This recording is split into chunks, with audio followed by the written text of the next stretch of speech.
Namanya Abu Ali Husain bin Abdullah bin Sina. Tapi dunia mengenalnya sebagai Ibnu Sina, atau dalam bahasa Latin, Avicenna. Ia bukan hanya seorang ilmuwan.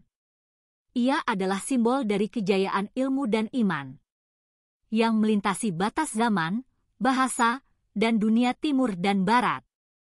Awal kehidupan, anak kampung yang haus ilmu.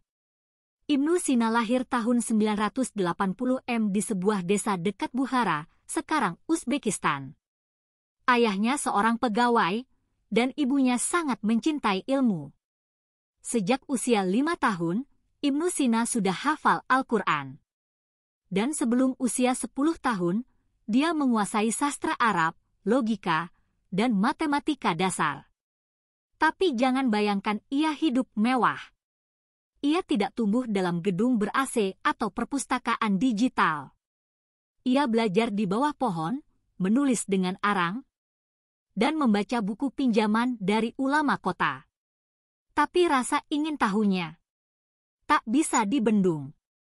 Buku-buku masa muda, memeluk buku, menembus langit.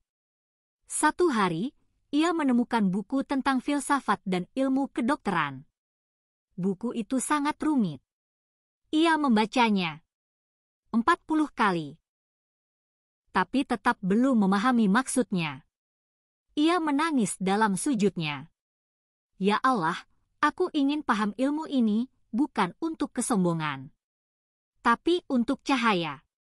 Dan keesokan harinya, pagi sebelum subuh, setelah salat tahajud, tiba-tiba isi buku itu seakan menari di dalam pikirannya. Ia paham semuanya. Sejak itu, ibadah dan ilmu tak pernah ia pisahkan. Umur 17 tahun, menjadi dokter istana.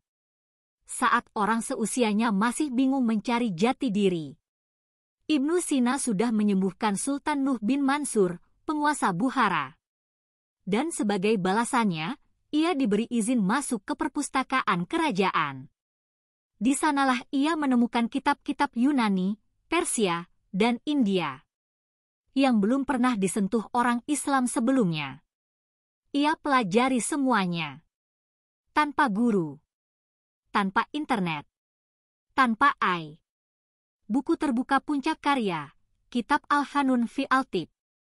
Ibnu Sina menulis buku monumental, Al-Hanun fi Al-Tib, The Canon of Medicine. Buku ini bukan hanya teori, tapi juga praktik medis, pengobatan, anatomi, dan farmasi.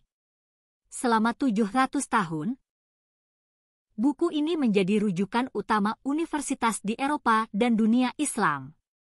Ia juga menulis Kitab Al-Shifa, buku tentang logika, fisika, astronomi, hingga metafisika. Dan dalam seumur hidupnya, ia menulis lebih dari 450 buku.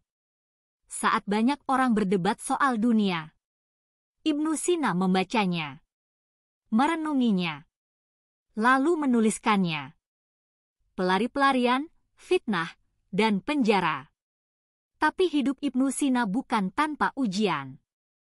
Karena keilmuannya, ia diundang oleh banyak raja dan dimusuhi oleh banyak menteri. Ia difitnah, dikejar-kejar, dan bahkan dipenjara. Di dalam penjara, ia tetap menulis. Ia berkata, "Penjara hanya bisa menahan tubuhku, tapi akalku tetap bebas." Saat sakit parah, ia tetap mengajar muridnya dari tempat tidur. Ia tak pernah berhenti memberi.